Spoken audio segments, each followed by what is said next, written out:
History of a Teacher by Famous Fault. Chapter 32. In the Ministry of Magic. Tracy, Rebecca, and Yugi had hidden themselves close to the telephone box. They were all dressed in dark clothes, mogul clothes, since those were easiest to move in. Tracy had pointed out that it could cause them trouble if they were seen in mogul clothing, but eventually they had decided to take the risk. For a moment Yugi had considered taking his dual disc, but had then thought about its size and weight and had refrained from it. Raphael hadn't come along for the trip. He had seemed distracted when they had received the message from Dean, and they had told him that Rebecca knew where to find the torture chamber where the puzzle was currently residing. He had told them he had something else to do, and had wished them luck. Something had been extremely off about his behavior. It had not been Raphael-like behavior. Then he had left after giving Rebecca a warm hug, the same way he had hugged his dead siblings when he had seen them, and had given both Yugi and Tracy a hand. It had felt like a goodbye. It was Rebecca's and Tracy's gawk that made Yugi look at the sky. He recognized the Thestrals at once, and he quickly told Tracy and Rebecca that they should not trust their eyes, and that 8 people riding air was not the accurate picture. It was easy to tell which of the 8 could and could not see the bat-like horses they were riding. When Ron basically fell from his Thestral, Rebecca started to chuckle quietly as she, Tracy, and Yugi came out from their hiding spot. Dean slid from his Thestral, slightly more graceful than Ron, and Tracy ran forward to meet him. He gave her a quick kiss as the rest two hit the pavement. Peter gave Rebecca a shy wave, but to Peter's disappointment, Rebecca didn't react. Yugi frowned at the exchange of no words and a lot of body language as Rebecca resolutely turned away from her fellow Ravenclaw. "Where do we go from here, then?" Luna asked Harry, as if what they were doing was nothing more than a field trip. Harry looked at the telephone box and realized that there was no possibility that all of them would fit at once. Rebecca saw it too. "We split up. Harry, you go first to save whoever it is you got to save. Just tell us where you were going so we can join you once we're done," Rebecca said. "Department of Mysteries," Harry said, and urged them to get into the telephone box. From everyone who had come with the Thestrals, only Dean and Peter stayed behind. The 5 of them should be capable of breaking into the Spirit Division. As soon as Harry and Co. had left, a new telephone box appeared, and the 5 of them stepped into it quickly. "Welcome to the Ministry of Magic. Please state your name and business." "Rebecca Hawkins, Yugi Moto, Dean Thomas, Tracy Davis, and Peter Lapard. We're here to visit the Spirit Division," Rebecca said, twisting the truth slightly. "Thank you," said the voice, a cool female voice. "Visitors, please take the badges and attach them to the front of your robes." They all took their badges, but Yugi just threw his to the ground. Rebecca understood his action, but she fastened the badge. So did the rest. "Visitors to the Ministry, you are required to submit to a search and present your wands for registration at the security desk, which is located at the far end of the atrium." Yugi glared at the machine in a way which scared those in the telephone box far more than it scared the target of the glare. Yugi did not care and silenced the voice in his head which told him that Adem's reaction would have been to that. The atrium was deserted, with exception for the Hogwarts students who just stepped into the elevator and pushed the button down. "It should be crowded here," Dean said as he with wide eyes looked around. No sound was present but the pouring from the fountain and their footsteps. "I don't like this," Peter whispered. Yugi agreed with the Ravenclaw. The Ministry of Magic was eerie silent, but at the moment he chose not to care. "Come on," he said. As long as they were alone, they could just as well make use of it. "Rebecca, where to go?" Rebecca pointed at the elevators. "The 4th floor." She started running almost simultaneously as Yugi and the other 3 followed swiftly. Yugi pushed the button leading to the accurate floor. Before the last one of them even had entered the elevator, he was nervous and he was shaking. He wished the elevator could move faster and was holding his hands tightly together. Weren't they there yet? "Calm down," Rebecca hissed in Japanese. "The Department of Regulation and Control of Magical Creatures seems to be abandoned at normal days as well." Then she switched to English. "Dean, why are the others here?" "To save the infamous serial killer Sirius Black from you-know-who," Dean said, almost sounding nervous. "What?" Tracy called out, shocked. "Sirius Black?" Harry reacted almost as strong on finding out you-know-who Voldemort had Sirius as Professor Ruto, or at least Rebecca did on the Spirit Man taken. He clearly cares for that man," Dean said, and looked at Tracy. "We've been lied to before." "And that's one hell of a big lie," Tracy sighed, but did not question it further. "I think we can almost assume that those painted black by the Daily Prophet are those we can rely on most." And I was right, Rebecca said calmly, thinking back at when she had confronted Ginny about Sirius Black. If Voldemort has Sirius, and Sirius is here, then that means Voldemort is in the same building as we currently are in, or at least a lot of Death Eaters. Yugi hissed furiously, and Peter looked confused, but Rebecca ignored her childhood friend. If Voldemort and his followers are here, they will have ensured that the entire building is empty. They will not want to be interrupted regardless of what they are here for. For the moment, their presence works in our advantage, and I think we have enough time to pull this thing off. Yugi looked at Rebecca with a sour expression. Her reasoning was cold, since the circumstances could easily get the others and not only Sirius Black killed, but it was also accurate. No one expected an intrusion into the Spirit Division now. The elevator came to a halt, and Rebecca shot at first, her wand drawn. She checked her surroundings, but like she had foreseen, the department was empty. This way, she said, and ran straight for the hallway. She stopped in front of the door, stating Spirit Division. We'll leave tracks, she warned the others. Yugi looked uncharacteristically smug. If I get the puzzle back, everyone will understand that someone has been here anyway. I don't think we need to worry about leaving traces. If, Rebecca snorted, she lifted her wand and spoke the incantation she had branded in her memory. The door blasted open and the locks broke with a loud crack. Clearly she had not done it properly, but she didn't care. The door was open. The five of them hurried further in the now dark division, and they all were surprised at how easy it had been until this point to get into the Spirit Division. It's the door at the end, she said, but before she could give additional information, a loud screeching sound was heard. Yugi could have sworn it came from inside his head. He fell to his knees under the horrible sound and then caught sight of the door to his left. It had locks too, and they were glowing in a color Yugi had never seen before, but which he could call a combination between yellow and brown. He crawled toward Rebecca, who had fallen to her knees herself under the sound. Yugi poked her in the side, and when he had her attention, he pointed at the door. Rebecca went pale, and she pointed at the sign. Inferi. Yugi had absolutely no idea what an Inferi was, but judging from Rebecca's reaction, he didn't want to know either. As the door creaked open, the sound inside Yugi's head faded and disappeared. What's an Inferi? He asked Rebecca nervously. An Inferius, she corrected him, is a dead body raised from the dead without the possibility to think for themselves or have a will of their own. They just served as puppets for those who create them. They are extremely dark creatures. She had barely finished when an entire heap of bodies tumbled through the door. Slowly they crawled to their feet and walked towards them. Those who had not found the will to stand up just crawled towards them in a way that would fit a Japanese horror movie just fine. This was not something any of them had counted on. What the hell? Dean called out as the Inferi came closer. They must be guarding this place when no one else is around. We must have triggered some sort of alarm, Peter whispered and backed up slowly. These are forbidden creatures. The ministry should have destroyed them, not have kept them as guards, Tracy called out, sounding affronted as she too backed away slowly. Rebecca agreed with Tracy and thought about the door, which had stated, Room of Destroyed Spirits.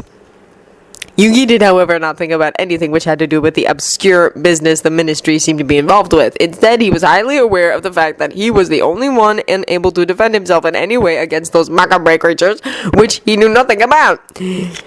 The Inferi had noticed that they were trying to retreat, and without warning, half a dozen of them broke free from the rest and raced past them with unexpected velocity. They effectively blocked the way out, and Yugi realized that they were now surrounded and at the mercy of something that to him were simply zombies. Though he supposed that just like ghosts and spirits were different, zombies and Inferi were probably different too. He looked over the Inferi at the heavily blocked door. The knowledge that the puzzle and thus Atem was at the other side made his heart ache. He would not fall this close to his goal. What can one do against Inferi? He asked as he turned around to look for a weaker spot amongst the Inferi. There seemed to be little use, though. There were 30 of them at least. Besides that, there was no telling how many more of them were inside. Light, Peter said. Fire, preferably. He glanced at Rebecca for understandable reasons. I am not familiar with pyrotechnical incantations, she replied, pissed. I used potions. I have a certain experience with them, though, Dean told the others, who replied by gawking at him. He shrugged. After having Seamus Finnegan as my best friend for 5 years, one learns a lot about pyrotechnics. Yugi didn't get the connection, and neither did Rebecca, but Tracy and Peter nodded understandingly. Then something shot Yugi to mind. Rebecca, fire! Rebecca turned to look at him, not understanding. Dragons! Booster dragon! Understanding dawned on Rebecca as she thought about her Patronus. Incendio! Dean muttered and pointed his wand at the nearest Inferius. The Inferi had been pretty calm until that moment, but when one of them was incinerated, they became furious. They all simultaneously threw themselves over the frightened but ready humans. Dean kept throwing the spell as often as he could, and Tracy did her best to do the same. She was, however, not as successful as Dean, since it was her first time using it. She soon gave up and went over to a different spell. Lumus Salem, she said, and pointed her wand at a random Inferius. The beam of light was not as effective as Dean's flames, but they were light and they were warm, which meant they could ward the Inferi off, although not destroy them. Peter was thinking more forward, and was lighting the torches with bluebell flames, making the entire surrounding more uncomfortable for the dark beings attacking them. Yugi was doing his very best to simply stay alive. The Inferi were a lot stronger than they appeared. Tracy, who had noticed how helpless Yugi was in the situation, had teamed up with him, and was warding the Inferi off as Dean did his best to destroy them one by one. They just seemed to keep coming, and Yugi knew they wouldn't hold us up much longer. Rebecca had closed her eyes and was doing her very best to find a happy memory. She realized that had become harder and harder these past months. Where the hell was she supposed to find a happy memory? Then she realized that this was her happy memory. She was fighting a battle, but for once, she was not fighting it alone. She had fought nearly all her battles alone, but this one she wasn't. Expecto Patronum! She yelled, and wonder the memory of being attacked by Inferi brought forward a corporeal Patronus. A silvery blue version of Lester Dragon number 2 appeared, and he did not seem happy. Back off! Rebecca yelled as Lester Dragon number 2 took a deep breath and incinerated all the Inferi at once with the fire from his mouth. Dean took care of the few left behind them. Peter and Tracy were just looking astounded at Rebecca's unusual Patronus. Lester Dragon? Tracy asked, skeptical. Number 2, Rebecca added sourly, not appreciating the attention. She opened the bright red card holder hanging across her shoulder and quickly searched her deck. She handed Tracy the card in question. A shadow creature? Tracy asked, confused. Yugi shook his head. No, with the puzzle smashed, the shadows have gone into a sort of slumber. They can't aid the shadow creatures. There aren't even enough active shadows for the beasts to act on their own. They must be just as drowsy as the shadows momentarily are. Lester Dragon number 2 is from the dominion of the beasts. Oh, was all Tracy said, who already knew about the dominion.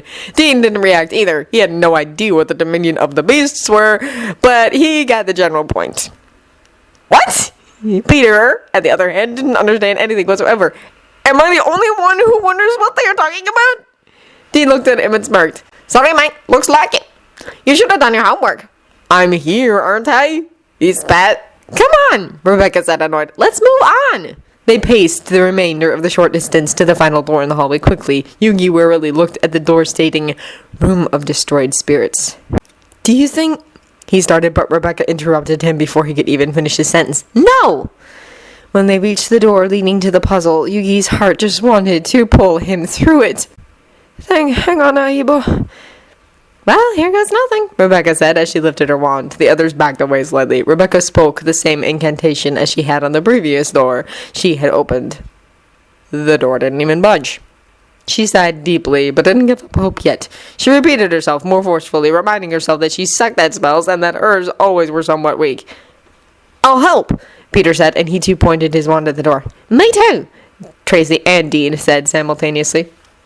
The 4 of them lifted their wands and spoke the incantation in perfect unison. The door still didn't react. Damn it! Rebecca called out furiously and kicked the door, hurting her foot more than she would ever admit. Yugi, however, didn't react at all. He had that same familiar feeling he had when the Inferi had attacked them, that he tripped just before the finish line. Rebecca had, however, not tripped yet and opened a door to her right. From the room, someone started screaming. Hello, Minnie, Rebecca said as she entered the dark room, completely ignoring the screaming. Is that window breakable? Who are you? A high-pitched voice asked, and by the voice alone, Yugi could tell that it was a house elf speaking. Does it matter? Rebecca asked as the rest entered the room too. Rebecca, be nice, Dean said quietly. Then he turned to the house elves. You need to fear us? We won't harm you. We just have to save someone we care for. Yugi did not listen to the exchange that followed. He was far too captivated by the sight that met him at the other side of the glass. He had become ghostly pale and was all out of words, slowly shaking his head in disbelief. Rebecca came to stand next to him. I'm glad you and the Pharaoh were so easily separated. I see, was all Yugi could bring himself to say. Let's put an end to it, Tracy said with an uncharacteristically harsh tone in her voice. The reductor curse should do, don't you think? Symbolic, Yugi whispered. Tracy looked at the professor and nodded. He saved me from it. I'm going to save him with it. The four of them once again pointed their wands at the same target, the window, and in perfect unison screamed, Reducto! The window blasted into pieces as they all ignored the elves' protest. Yugi waited for the glass to fall and then unexpectedly smoothly jumped into the torture chamber. He chose to ignore how obvious it was that the instruments in it had been used. Instead, he hurried towards the puzzle, which seemed to be gathered on the floor. The top piece wasn't even separated from its chain. He quickly scanned the floor to see if any pieces had come astray. When he did not see any, he carefully lifted the largest piece, the one which made out the front, the one which Junichi had once stolen. Almost 9 years ago now. 9 years. It was hard to comprehend. Yugi went down on his knees and raised his hands to his neck to remove the little red bag and put the pieces in it. But before he could take it off, he changed his mind. I can solve it, he said, right here and now. You can? Rebecca asked incredulous. It took you 8 years the last time? No, it took me 5 minutes. In a burning building! Yugi replied, unaware about the fact that this was news to Rebecca. What? When? She cried out, disbelieving. Otoki Ryuta's grandfather pinned it to a table and smashed it and accidentally set the building on fire. I couldn't get the puzzle loose, so instead I solved it. Junichi got me out of there with the puzzle. He later told me he tried to get me out just like that, since he didn't think he'd have time to get it loose, but that I wouldn't let go of the puzzle even while I was unconscious. He used the lever to get the puzzle loose. I don't even remember it. All I remember was that I wished to see him again one last time. The three less inserted into the bond between Yugi and Atem just gawked at their teacher's back. What? Rebecca asked. The Otogi I knew? Just after you left, after our first meeting. Just a couple of days later. Yes, the Otogi you knew. His grandfather and mine had a history, and all Otogi's grandfather wanted was revenge. It almost resulted in the death of him, Junichi, and me. Hurry, was all Rebecca said, wishing she could have asked Junichi about it. Yugi was her grateful and started to put the pieces together. He was completely focused on Atem and eventually ended in the same sort of trance he had been in while the game shop had been burning. The pieces just fitted together by themselves. In the background, he heard Rebecca explain everything to Peter with the help of Dean and Tracy. 10 minutes later, Yugi stood up. He had the puzzle in one hand and the front piece in the other. I'm done, he said, feeling as if he had just awoken from a long slumber. He turned around to face the other three. Finish it, Rebecca said encouragingly and smiled at Yugi. At least one of the matters at hand was solved. No, wait! Tracy called out just before Yugi could put the final piece in the puzzle. Yugi frowned and put the chain over his head while still holding on to the final piece.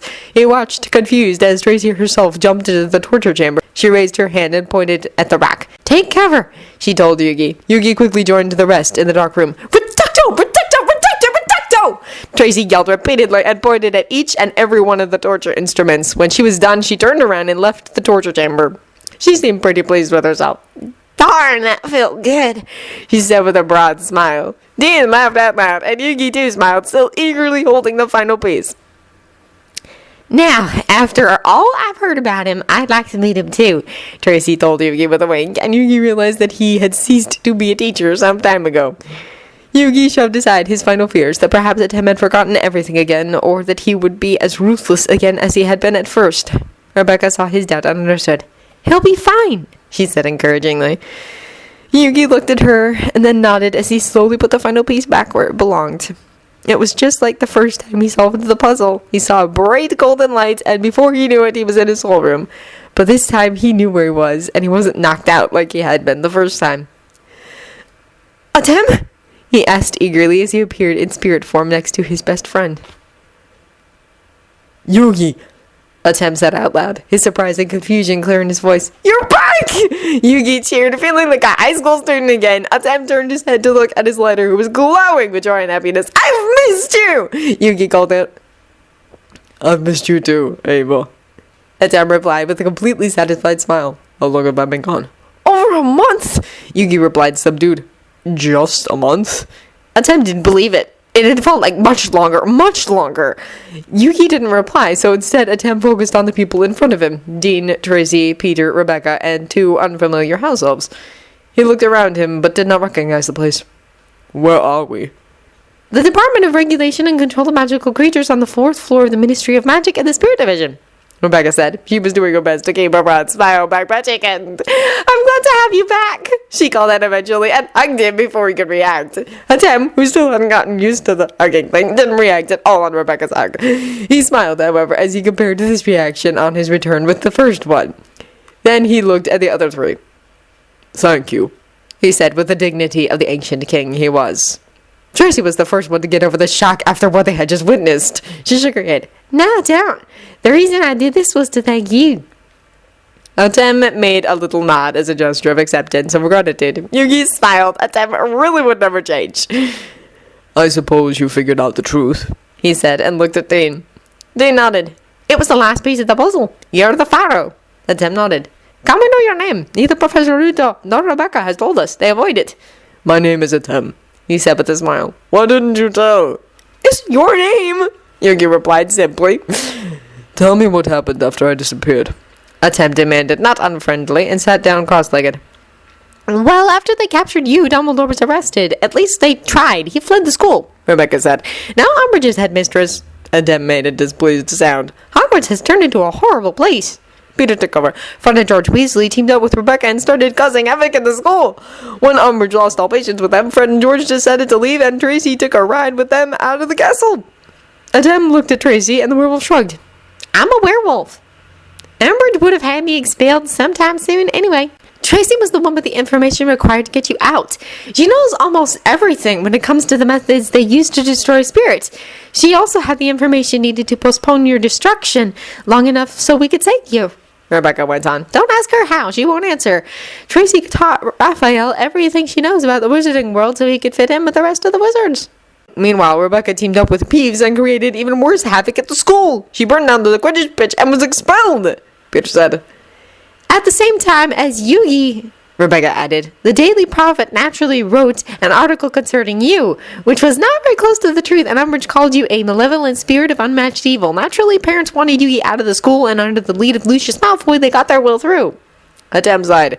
Of course it was Lucius Malfoy. I suppose Yugi and I will get into trouble when they realize I'm free. So will I be, Rebecca confirmed. But I know that I can take it. We'll pull through, Yugi said reassuringly. Atem just nodded in replied to the both of them. And Raphael? He asked. Didn't come, Rebecca said. He didn't want to. He didn't say why, though. He seemed upset. Actually, it's for the better. We're not the only one in the ministry at the moment. Harry, Hermione, Ron, Ginny, Luna, and Neville are having their own rescue operation. Who? Atem asked, curious. Sirius Black, Rebecca answered calmly. Harry had a vision that Voldemort was holding him here and decided to go and rescue him. They were the perfect distraction. Sirius Black, huh? That means you were right. There is always more than meets the eye. Atem stood up. If Voldemort is here, they are going to need our help. You can leave, of course, but I'm going to find them. They're in the Department of Mysteries, Rebecca said. I know I'm coming. For a moment, she thought Atem was going to protest, but he didn't. So am I. You told your parents you weren't in danger, Rebecca said skeptically. I told them I wasn't at the moment, and back then that wasn't a lie, Tracy replied, unimpressed. Then I'm coming too. My friends are down there fighting I don't know what. I'm not going to let them do it alone, Dean said, equally resolute as Tracy. Peter just nodded, and he followed Atem's example as he too stood up. I hope you realize that this is Voldemort we are talking about. Atem warned them with a low voice.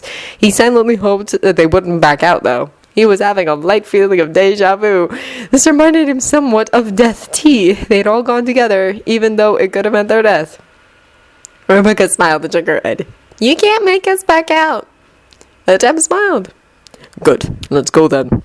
Rebecca took the lead. Atem didn't say anything as he saw the burned corpses of the Inferi who were still lying in the hallway. He felt Yugi shudder from inside his soul room at the thought of them. Peter felt overwhelmed.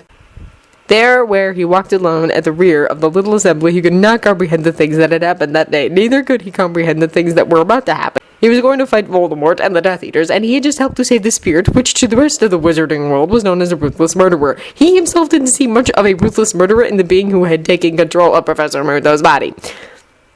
Are you holding up all right, Peter? Tracy asked, concerned. I'm fine, I just don't know what to believe anymore, Peter replied, and put his hands in the pockets of his robes. Yugi says he understands you completely and that he empathizes. Atem said with a soft chuckle. Then your relation with Yugi isn't the way the Daily Prophet described it? Peter asked, because that was his major fear. I don't know what the Daily Prophet said, Atem stated, and put his hands in the pockets of his leather pants. but I can tell you this. In Yugi's life, I'm highly aware of that. I only step in when things get dangerous. Peter was satisfied with that answer and decided against asking any more as they stepped into the elevator and headed for the Department of Mysteries. It took them all 5 seconds to realize. This place is a maze, Dean said as he shut the first door behind him, and they looked around at the 11 other doors. I suggest we should try the marked doors, Rebecca said logically, and took a step forward when the doors suddenly started moving at greater speed than she held for possible. They waited in awe for the doors to come to a halt. Atem was relieved to note that both doors were still marked. He walked to the one that was nearest by and put his hand on it, since he could find no doorknob. He pulled his hand back at once, having burned it on the door. Then, when he looked at it, his hand wasn't even singed, although he could have sworn the door was glowing hot. It won't open, he said. Let's just try the other one, Tracy suggested, and carefully put her hand on the next one. The door opened obediently under her touch. She was met by the sight of a running Harry, tailed by all the Death Eaters in the room, round fighting a substance which Tracy assumed were brains, considering the rest of the room. Ginny, Luna, and Hermione were laying unconscious spread through the room. The only one undressable was Neville, who had blood streaming from his nose. It was clearly broken.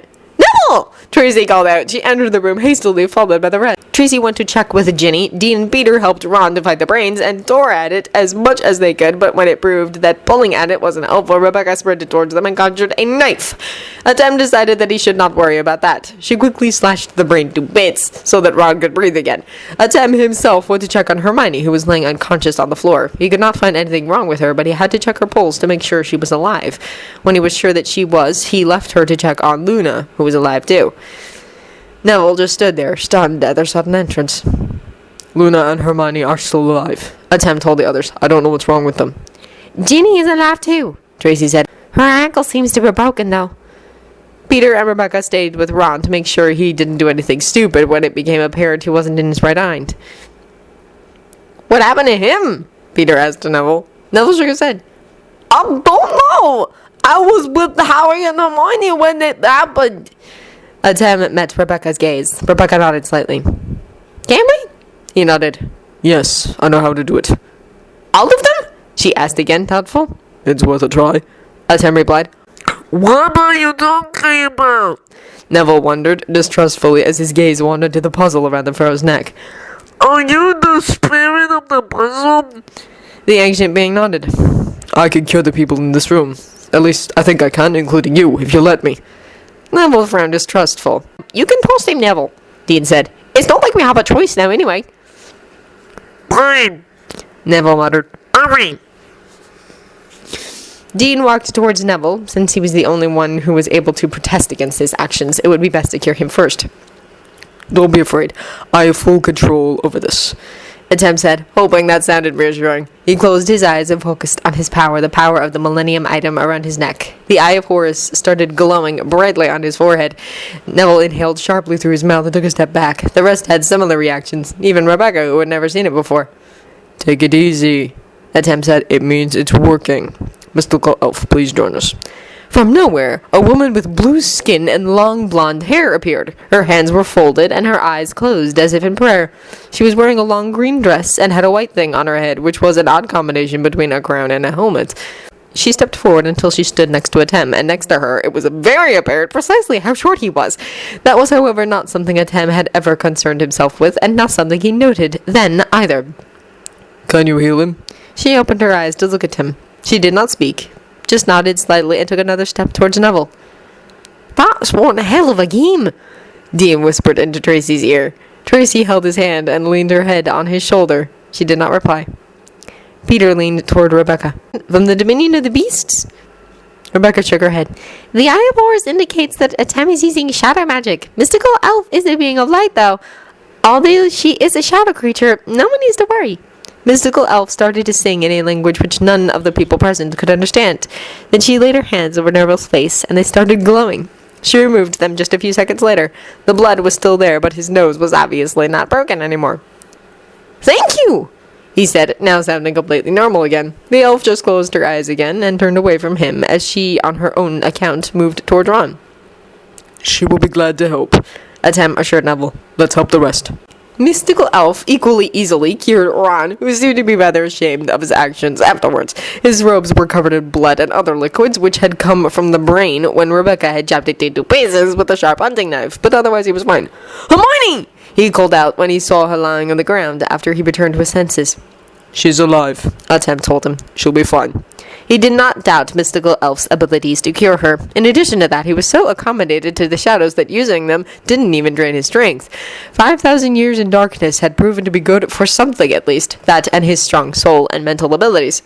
Swiftly, Mystical Elf cured Hermione, who flew Ron around the neck, while the elf cured Luna and Ginny. Ginny was immensely pleased to be back on her feet again, and she thanked the elf with pure gratitude. "Where's Harry?" she then asked. "And the Death Eaters." Neville pointed at the door behind him. They all hurried that way, wands ready. Atem came last, showing Mystical Elf the gratitude she had earned first, and then dismissing her. "You are in no position to bargain, Potter," a voice said, a voice Atem still remembered from the time he had walked into the owner of it in the office of the Daily Prophet. "You see, there are 10 of us, and only one of you. Or hasn't Dumbledore ever taught you how to count?" "He's not alone!" Atem heard Neville shout from the doorway. "He's got me!" Neville was, however, not even armed, since he had given Hermione her wand back. No, go back to Ron!" Harry called out, panicked. "Oh, me, mate!" Ron said, and stepped forward when Neville made place for him. Ron directly made place for the next one. "He's got me too!" Ginny said, who gracefully walked forward. Her gaze got that of the Death Eater, which had broken her ankle, and she smiled at him challengingly. "And me," Luna said, as if she was simply making her presence known in the classroom. She was closely followed by Hermione, who just waved at Dala. "But how?" Dala breathed furiously. "It's not possible!" Harry also really wanted to know the answer to that question. He stared wide-eyed at the group assembling at the top of the stairs. Just like the Death Eaters, his attention was completely fixed on the group of students. "I showed up too somewhere along the way," Dean said, almost sounding bored as he hand-in-hand with Tracy entered the Veil Room. The Death Eaters weren't the least pleased with unfamiliar faces entering the room, too. Peter and Rebecca followed closely but didn't say anything. The 4 of them just looked as ready for battle as the rest. You're still just kids, Lucius drawled. You can't begin anything against us. I'm not a child, a deep voice said from behind the assembly of students. They parted quickly, Atem's mere presence almost pushing them apart. With his hands in his pockets, he slandered forward and down the first 2 steps. I haven't been a child for quite some time now. All the Death Eaters just stared at him in disbelief. "Who are you?" the older woman asked with condescending tone. Lucius started to laugh loudly. "He's the Muggle teacher at Hogwarts. He was banned just a while ago. He's of no danger to us." "A Muggle?" the woman called it, highly amused now. "A filthy, stupid Muggle! I'll kill him!" Rebecca hissed furiously, but Atem hadn't even looked at the woman. He just jumped down another stone step. "Lucius Malfoy." He spoke the name slowly and with a hatred unmatched by anything anyone present had ever heard before. "Do I know you?"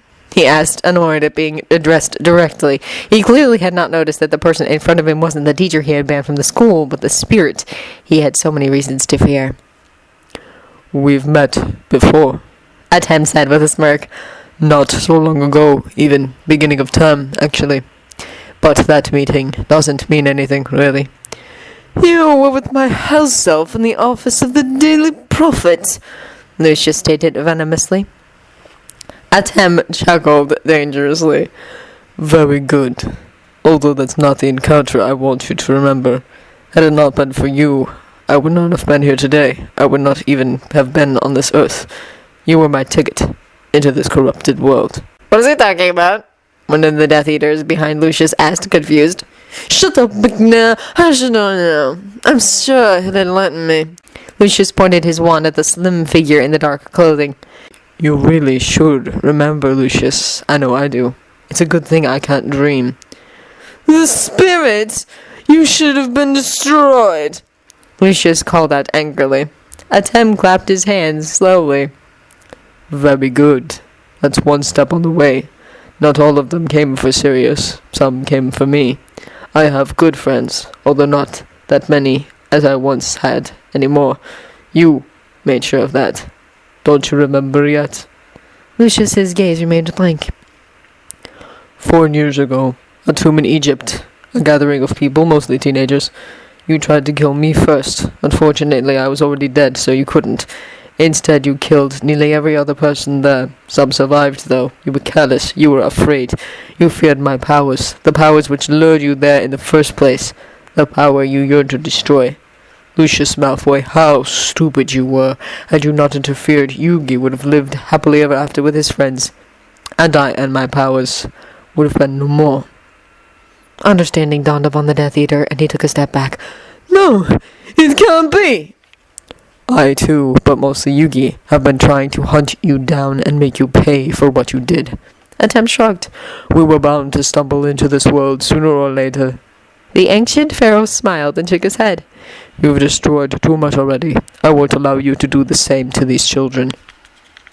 We'll see about that, Lucius called out enraged. He and all the other Death Eaters lifted their wands simultaneously. Avada Kedavra! They shouted in perfect unison, and the green jets of light shot towards them. Atem couldn't help but notice that not a single one of the green jets were aimed at him. The Eye of Horus appeared again, and several of the Death Eaters and Harry gasped in fear. A large crystal-like wall appeared in front of Atem, and the students, the Death Eaters, could see their own reflections in it. Mirror wall! Rebecca called out with delight. Atem just smiled at her, ignoring the irritating feeling growing inside him. It won't kill them. The strength of their attacks are reduced to half before it reflects back. You know that. Be prepared. Peter just stared at the wall, but when Atem told them to be prepared, he shook his head to gather his thoughts and lifted his wand. So did the rest. The green jets rebounded, and the Death Eaters ducked to avoid their own spells. The wall disappeared, and a variety of spells was shot from the wands behind him. Harry took his chance and ran, a dull glass orb in his hands. Atem assumed that it was the prophecy Lucius had been talking about. The 2 Death Eaters went after him while the rest battled fiercely. It was the woman, however, to find the most effective way to turn the situation to their advantage. She grabbed Rebecca when she ran down the stairs and held her wand on her chin. The rest of the Death Eaters followed her lead. It didn't take long until Tracy, Peter, Rebecca, Hermione, Ginny, and Neville were standing with a wand against their throat. Luna, Dean, Ron, and Atem ceased their fighting when they realized in what kind of position their friends were. The remaining Death Eaters had their wands raised, pointing them at the 4 still standing. Atem! Yugi whispered afraid. We'll get out of this, Atem said, calming. Don't worry. What's up? Lucius called out, not taking his eyes off Atem, who he was looking at warily. Stop running, or your friends will die one by one. Harry stopped and stood at the top of the stone steps, pretty close to Neville. And you, Lucius said, clearly addressing at them, if you try anything, Bellatrix will kill that little friend of yours. Rebecca struggled fiercely against the woman's hold, but she wasn't able to break free. Atem just glared at Lucius. The elder man turned away from Atem and instead walked towards Harry, reaching for the prophecy. The inner battle was visible on Harry's face. Atem wished that he could do anything, but he felt Bellatrix's mad eyes on him and knew that the Eye of Horus would give him away if he used the shadows. Then 2 more doors burst open, and 5 people, which Atem did not know, entered. Bellatrix looked away for just a second, but it was enough. He summoned the first monster which came to his mind, which was Mammoth Graveyard. The large, clearly dead mammoth charged toward Bellatrix and knocked her out of the way, smoothly moving on to the others, holding a student. The 5 newcomers gawked for a second until one pointed at Atem. Dumbledore was right! Atem wanted to reflect over those words, but then he felt something which was not supposed to be there. He screamed right out as the feeling changed to horrible pain, and he fell to his knees. He had told Leviathan and Darce to put all the hatred and darkness in mankind's heart on his shoulders. It had hurt, but he had been stronger and had taken it inside and banishing it. This hurt more! Atem! Rebecca called out and looked alarmed as Mammoth Graveyard made an anguished sound too and fell to the ground. Atem! Yugi shouted, even more alarmed than Rebecca. He appeared in spirit form next to the Pharaoh and put his hands on his friend's shoulder. What's wrong? Atem! The Eye of Horus faded together with Mammoth Graveyard, and the pain did too. It's the veil. It's the passage to the afterlife. It doesn't want me here, the shadows, even less, he told Rebecca and Yugi. You won't be able to use the shadows? Rebecca asked, slightly worried. Not too much. I'll do my best. Refrain from using them until it's absolutely necessary then, she suggested, and Atem nodded. Her suggestion made sense. The 5 newcomers had thrown themselves into the battle fiercely. The woman with the pink hair threw a jet of red light at Lucius, but to Atem's disappointment, she missed. The newcomers did, however, not back away a single time, but kept bestowing the Death Eaters with spells. The students, too, fought actively, and the Death Eaters were captured between 2 forces who were both intent on staying alive. Atem didn't see Neville or Harry anywhere, but he assumed they were okay. Slowly, the 3 groups turned into one-on-one duels. Atem decided to focus on the man he was most interested among all these enemies, Lucius Malfoy. "The prophecy! Give me the prophecy, Potter!" The blonde man snarled in the younger's ears as he jabbed his wand in Harry's ribs. Atem summoned a smaller creature which he hoped wouldn't hurt as much. Garibo attacked Lucius by biting him in his arm with a mouth that couldn't be spotted when it was closed. Harry grabbed the opportunity to throw the prophecy to Neville, who got it, and Harry aimed his wand at Malfoy just to lower it as he saw the furball attacking Lucius again and again, biting him wherever he could reach. It was, however, not easy for Atem, who was on his knees, biting back his pain, his gaze transfixed on the little shadow creature, which he saw more as a friend than as one of the creatures. When the pain became too much, Garibo faded with a sound that couldn't be described in any way different than cute. The veil was, however, not glad with Atem's continued attempts to use the shadows. It was pulling at him, trying to separate his soul from Yugi's body, but since the puzzle wouldn't move and Atem's soul couldn't be separated from the puzzle by the archway, it just hurt him. Malfoy charged for Harry and the prophecy again, but a man in shabby clothing with a pale face jumped in between them. Atem stood up quickly, and Rebecca followed him as he ran towards Lucius. "Hurry! Round up the others and go!" Atem heard the pale man yelling. For a moment their gaze met. Lupin narrowed his eyes as he saw the blood-red eyes of the stranger, who he did not know by any other name but the Spirit. "He's right," Atem told Rebecca. "These men seem to be far more capable of pulling something off here than you are. Get the rest and leave as soon as possible." Harry did his best to drag Neville up the stairs, whose legs had been jinxed. "And you?" Rebecca asked, but did not protest. In the background, he heard a crash, the sound of glass breaking. "I'll come later. Hurry and take care," he said with a smile. Rebecca nodded, uncharacteristically obedient. She gave him another unexpected hug and then grabbed Tracy by her shirt, who in turn called out to Dean. Just before the gang of students reached the door to the brain room, a large figure appeared in it. Atem was already calling upon the shadows when Neville called out, "Dumbledore!" Atem let go of the shadows, and although Lucius Malfoy was standing right next to him, he did not feel like fighting. The only ones still dueling were the Death Eater woman and a man with long black hair who was laughing. Dumbledore was rounding up the Death Eaters, who were taking a run for the exit. Then Lucius turned to Atem. He had a large smile on his face, a smile filled with glee and something hysterically mad over it. "Why didn't you kill me? You could have!" Lucius Malfoy sounded raving mad, and then and there, neither Atem nor Yugi could hate him, least of all Yugi. "Nothing makes one feel more powerful than the possibility to kill. Just look at Bellatrix. She enjoys it more than any of us, just like I enjoyed killing your friends." Atem stared at him, not sure where this was leading to. A jet of fire went through the room and almost gracefully hit its target. Last time Atem had been in shock, too confused to understand what was going on. He wasn't now. Neither of them was now. The 3 of them watched in silence as the man with the black hair fell backwards, his expression something between fear and surprise. "Beautiful, isn't it? Can you feel it? Can you feel the hatred claw on your inside?" Lucius Malfoy just stared down on the man he had failed to kill 5 years ago. "Sirius! Sirius!" Atem heard Harry cry out his anguish as the man with the scars in his face and the shabby clothes held Harry to make sure that Harry wouldn't follow. He whispered the truth in his ear. "There is nothing you can do, Harry. Nothing. He is gone." Atem kept staring at Lucius, who was staring back. The elder man wasn't quite sure what he saw in the unnatural red eyes of the Spirit. He heard the cries of the other students, too. Not all of them, but some of them. The others didn't understand. Atem vaguely noted that Bellatrix ran past for the exit, followed by Harry. She was laughing like a maniac. "She killed Sirius!" Harry shouted, all common sense from his mind. "She killed him! I'll kill her!" "Don't you feel like you want to do that?" Lucius asked, confused as to why Atem was still just looking at him. "I've wanted to kill you for 5 years," Atem said, still not breaking eye contact. "Yugi has wanted the same thing. I've killed people over less, but there is something holding me back." "You're just too weak." Atem ignored the blunt. "I fought long and hard to expel the darkness from my heart and to learn kindness. I also harness all the darkness that once existed in the hearts of mankind, their fear and doubts. If I would give in to the side of me that is nothing but a vengeful shadow wielder who punished those weak of heart without thinking twice, unwilling to forgive, I don't think I could return. Yugi shuddered at those words. It had been him who had become just that, after the slaughtering in the tomb. He hadn't realized it, but Atem had, and Atem had brought him back, together with Hogwarts. Yugi hadn't been able to maintain his hatred when surrounded by those he cared for. Atem, however, had. But Yugi had just never noticed Atem's longing for revenge, since his own had surpassed it. Now it was obvious Atem truly was the darker of the two and the most powerful in spirit. I see, Lucius said. Let me help you. Then he smiled. What? Atem said as his eyes widened with fear.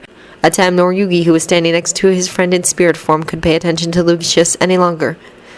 They followed the jet of green light which had sprung from his wand with their gaze, and there it struck. They were looking at the figure on the stairs, which let out a small surprised sigh, and then collapsed slowly, oh so slowly. Peter turned around when he heard the soft thud.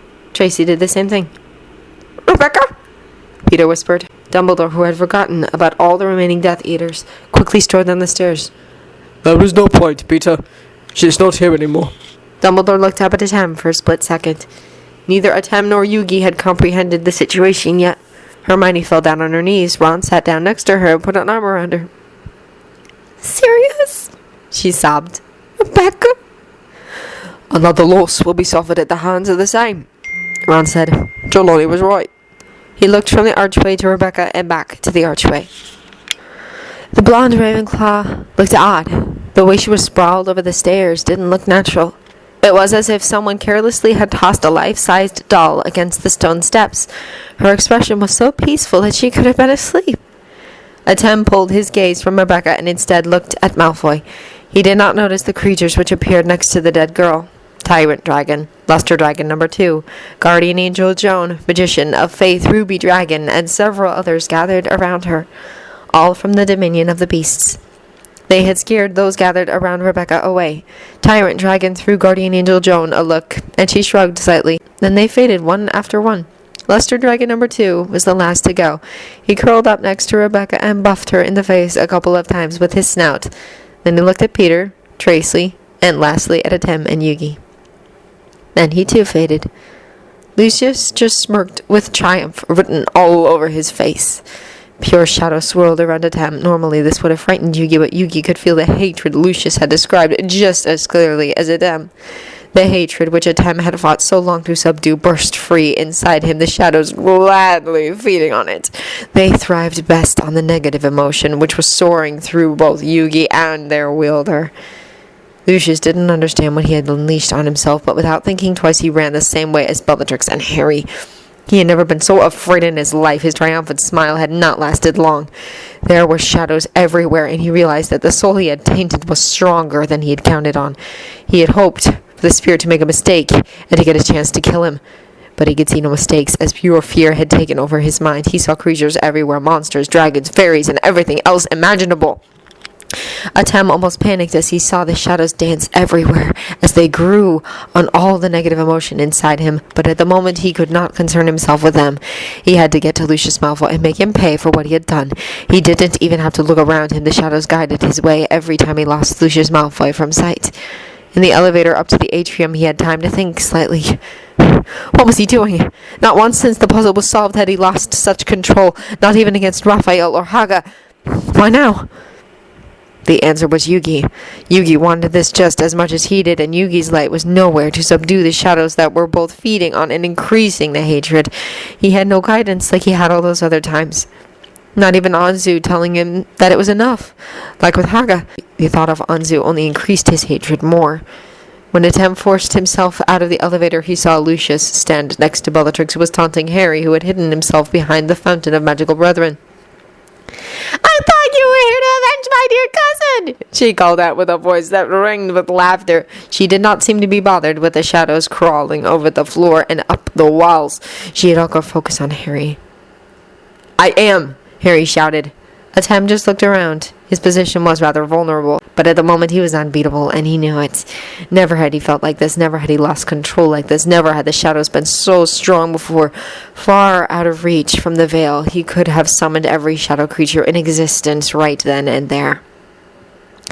Ah, did you love him, little baby Potter? She said with a mock voice. This was reminding Atem of something.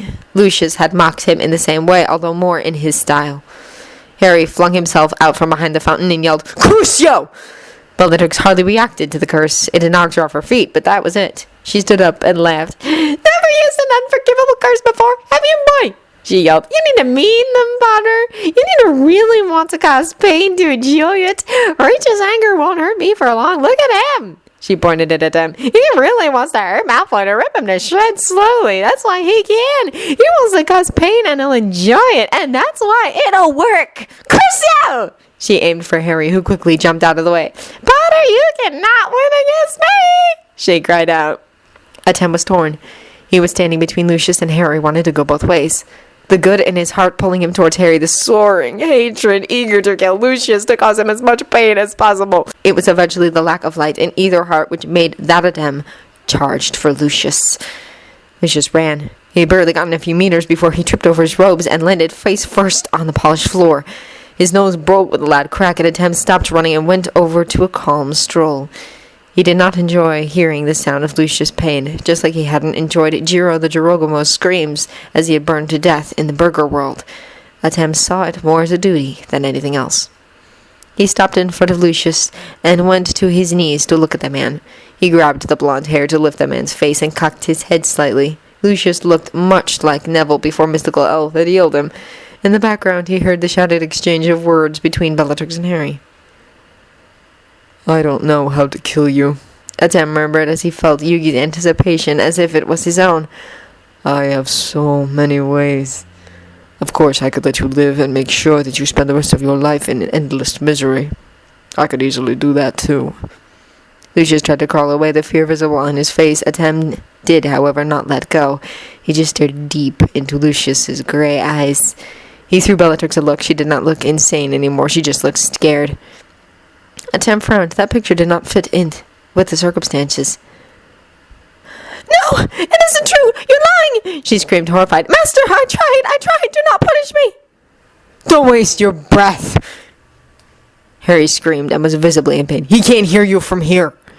Atem let go of Lucius as the figure he had heard so much about appeared behind Bellatrix, facing Harry. "Potter." The voice was high and cold, unlike anything the Pharaoh had heard before. He was pointing his wand at Harry and didn't seem the least concerned with the duo behind him or the woman crawling at his feet. "So you smashed my prophecy?" Bellatrix bestowed him with apologies, but Voldemort just ordered her to be quiet. He still took no notice of Atem and Lucius, although he impossibly could have missed their presence. Just then Voldemort turned around to face Atem. The ancient king was disappointed to notice that he and Voldemort had the same eyes, the same red eyes of those who did not really live. "Kill him. He deserves it. Listen to your hatred." Then Voldemort looked at the shadows flowing over the floor. Atem could not see his reaction, but he couldn't be pleased. Then Voldemort turned back to Harry. "I have nothing more to say to you, Potter. You have wrecked me too often, for too long." Atem's rage, which until that moment had not faded once, dimmed slightly at Voldemort's words. "Listen to your hatred. No, that was wrong. The heart of the cards. Had he not seen the consequences of hatred with Merrick and with Otoki's grandpa? Nothing ever good came from vengeance. Had he and others in his surrounding not proven that 1,000 times?" Yugi had hooked up on the same line of thought even before Atem had. "I think we should let him be." Atem nodded and stood up. The shadows were disappointed as they let go of Lucius. They faltered through the entire room and eventually faded, but the eye of horror on Atem's forehead remained. He knew what was coming, and he would prevent it at all cost. "Vengeance isn't right. I think I learned the lesson I had to learn. I think Yugi and I just broke our spiral into the abyss. Lucius Malfoy, I can't forgive you for what you did. Not then, nor today. But it's not up to me to punish you." Voldemort shouted his wand, aimed at Harry. Before the spell could reach the Gryffindor, who didn't even react, the shadow stirred, and right in the pathway of the jet of green light, Whatupon appeared, absorbing the killing curse and disappearing again. Voldemort turned around, fury in his gaze. No one else is going to die today. Atem spoke, calm and clear. I think I have to agree with Professor Muto, or should I say, the spirit of the puzzle, A man said, and Dumbledore entered. The shadows were stirring again. It had been ages since they had been allowed to act upon emotion like they were now. They could feel how tired and filled with sorrow Atem was, and they would be pleased to aid him. Just take everyone present in the room so that their wielder could rest. Atem, however, stood tall and started suppressing them. He had to. Take him down to the rest. Dumbledore instructed him and pointed at Lucius. Atem shook his head. No, he was going to stay. No one else was going to die tonight, and he had to stay to make sure that it would be that way. Instead, he called upon the Celtic Guardian, who lifted Lucius and carried him towards the elevators. Lucius was still conscious, but only barely. The shadows which had played with him, waiting for Atem's orders, had drained him. Atem did not interfere in the battle that followed. The two men seemed quite eager on ignoring his presence. He was sitting leaned against one of the fireplaces. Exhaustion had a steady grip over him, but he would not give Yugi his body back. I'm not done yet. Yugi didn't question him, just went to sit next to him, in spirit form. It was when Voldemort suddenly disappeared into nothingness, when the water surrounding him dropped with a splash, and Bellatrix screamed for her master that Atem jumped up. Stay where you are, Abby! Dumbledore called out, sounding frightened. Atem had seen it often enough, so he recognized the look on Harry's face as Voldemort took possession over him. Harry didn't stand a chance. Atem knew that, and that was why he hadn't relinquished his hold over Yugi's body. Harry collapsed. The key! Yugi called out. Atem nodded, already digging for it in the little red bag around his neck. He found it and pulled it out. He took a sprint for Harry, and without even looking at Dumbledore, he put the key to Harry's forehead and twisted it, ignoring Harry's pleas to be killed. Atem stepped into Harry's soul room, respectfully averting his eyes from its contents. It wasn't his to see. All he needed to know was that Harry wasn't there. He turned around and left again. Out there in the symbolic hallway, Voldemort had a tight grip around that which passed for Harry's conscience. Harry had his eyes closed and clearly was in pain. Harry, listen to me. Atem said calmly. You have to take him to the place where you have the advantage. He can't stand the light in your soul. He reached out a hand for the distressed boy who hadn't reacted on the Pharaoh's words. Open your eyes, Harry. Let me guide you. Voldemort clearly wasn't aware of Atem's presence. He, too, had his eyes closed. The spirit reached out his hand and took Harry's, whose eyes snapped open. What? Atem put a finger over his lips to show Harry that he had to be quiet. Atem just took a step backwards and Harry followed. When they reached the door opening which led to Harry's soul room, Atem spoke. The light, Harry. No one can fail to notice it. You won't be able to stand it. Enter your soul, like Yugi told you to. My soul room? Harry asked, doubtful. Atem nodded. Harry took some hesitating steps into it. Aren't you coming? Intruding on other people's soul was what I was supposed to punish, not do myself. Atem said with a wink. I'll wait here. Without further hesitation, Harry entered his soul room. Voldemort's screams were terrible, but it meant that Harry was stronger. In heart and soul, Harry was stronger, and Voldemort was getting burned by the light in them. Atem smiled and left, having done the last thing he had to do. Atem opened his eyes to find himself in his own soul room. Entering Harry's soul room had made that he had relinquished Yugi's body back to Yugi.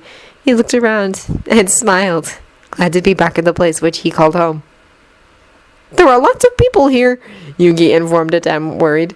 The spirit gathered the last of his strength and appeared next to Yugi, invisible to anyone else. He sighed as he saw witches and wizards emerge from the fireplaces. Among them was Cornelius Fudge. Atem glared at him, but the minister couldn't see it. We'll deal with them later, Abel. Atem sighed, and it was only because he couldn't faint that he didn't. Yugi chuckled. Good idea. I think that's a very good idea. He sighed. He too was exhausted after the tension of the day. He felt tears streaming down his cheeks. For the moment, I'm just glad you're back. Me too, Abel. Me too.